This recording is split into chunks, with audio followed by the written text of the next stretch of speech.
Good Thursday morning. I'm meteorologist Sheena Parveen. So we still have Santa Ana conditions this morning. We're still going to have a wind advisory in effect for the inland valleys, foothills, mountains until noon. So it's still going to be pretty breezy this morning. We could still be seeing gusts over 35 miles per hour, mostly foothills and mountains, still pretty breezy inland.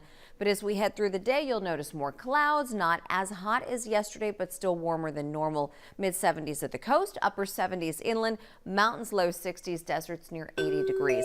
Tomorrow's going to be cooler than today, upper 60s at the coast and around 70 for the inland valleys. Your weekend ahead looks good, but Sunday is going to be warmer again, so we're going to have a little warm up by the end of the weekend and for Monday. But then next week, temperatures cool down, cooler air mass moves in.